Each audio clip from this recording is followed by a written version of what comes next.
Alright you guys, so it's Herb from Lobster Lab Media. I wanted to do a little more filming today. The wind stopped a little bit, so there's a beautiful blue sky day with a little bit of clouds. And if you see the wire in the background, it is not the local county jail. I know most of you, because of the Heineken virus, have been locked in your house, and probably feels like you're in jail and locked up, but it's actually a baseball field.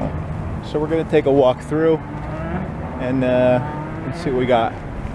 This is the dugout. I don't know why they call it the dugout. This is more like a on top of, not dug out. But we're going to walk through and see about being outstanding in our field. Now, if you look, it says no animals on the field. So I don't think I have any goldfish with me.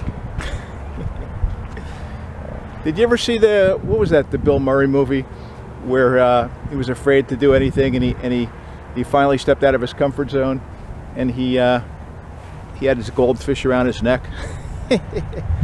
So again, when you're filming outside, you want to watch the wind. I don't have a wireless microphone, so the microphone is in the camera. So if it's too windy, you're not going to have a good video.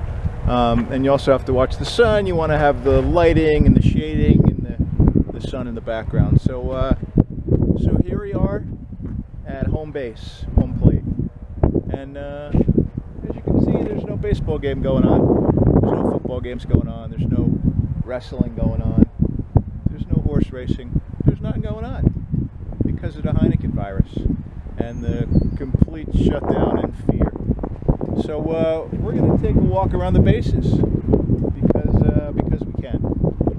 So again, it's a little windy, but I think the sound's going to be okay. So I want to talk a little bit about a lot of kids, they want to be a professional baseball player or a professional football player or professional hockey player, and obviously you need a lot of talent. And everybody starts out in the little leagues, and if you're good, you play up through grade school. And if you're pretty good, you play in high school. You may even be outstanding in high school. You may be a top player, and then a very small percentage go on to college and perform. And then after that, it's the professional leagues if you're able to do it. It's such a minute, I don't know the exact number, but it's such a minute, small number that actually are able to make their dreams come true in a professional sports career. I mean, the numbers and the odds are just staggered against you because the numbers are so they're so low. So what do you do? If you don't get to be a professional athlete, a professional football player, a professional baseball player, you still want to be rich. You still want to follow your dreams. What happens?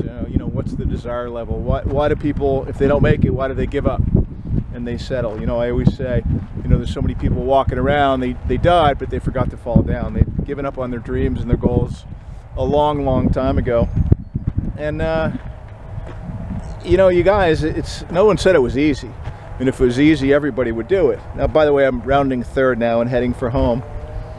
And it's really desire. If you have a burning desire to succeed in life, you're gonna find a way to do it. There's I don't know if it was in the Think and Grow Rich book, there was an army that came to conquer another place. They came in 3 boats, and the army that they had to face was like 10 times bigger than the army that they had. And the general, after all the men were at shore, sent 3 rowboats back and burned all the boats. And the army on the shore watched as their only way of getting home, they thought, by their boats had just went up in smoke. So they had some motivation to win. And even though the army that they fought was like 10 times bigger, they won because their choice was they either win or they die. That's motivation. And most people, you're not going to die if you don't become a professional baseball player. You're not going to die if you don't become a professional football player or a hockey player. You're not going to die if you don't get to your dreams. But something, I mean, physically you're not going to die, but something inside you, something in your soul, something deep inside that you knew you had a destiny and a desire to get to, if you give up on yourself, you're always going to remember that you gave up on yourself. So there is there's always a way. It's usually not the way that we think. There's so many stories of people. I'm going to round the bases again. There's so many stories of people that, you know, they got hurt in sports and then they went on to do something totally different, and that was really their destiny. That was really where it led to their dreams. So, you know, as they say, we make plans and God laughs. You know, we have to be flexible, and we have to have a burning desire to get to where we want to go to, because a lot of times it's not our original destination, our original direction, and a lot of times there's setbacks because, as I like to say, you know, when you fall down, when you have, you know, I don't believe in failures, but when you have things that don't go your way, there's things you're going to learn from that you wouldn't have learned if you had succeeded, you know, the first time or the second time. So it shows you and tells you something about yourself. You know, when you struggle and fail and get up, and struggle and fail and get up and keep going, keep pushing toward your goal, you become a different person. And it's really your destiny of who you're supposed to be. So it's really the journey that matters, you know. It's the journey that matters most, and it's all how you look at it. It's all perspective.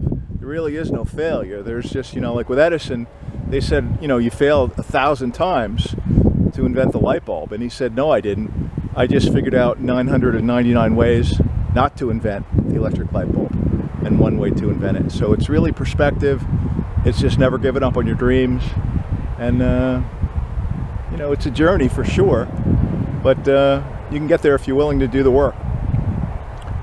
So if you like our videos, you like our vlogs, please subscribe, hit the like button, the bell button. You'll get the you know, the updates of the new stuff that we put out, and it's going to be interesting times, you guys.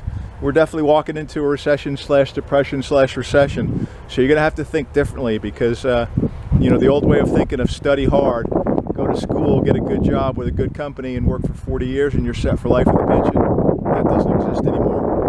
And there may not be a lot of jobs anymore, so you have to really create your own economy. And you do that through being able to be a creative thinker. All right, so Herb Palmer Jr., over and out. See you from the beach.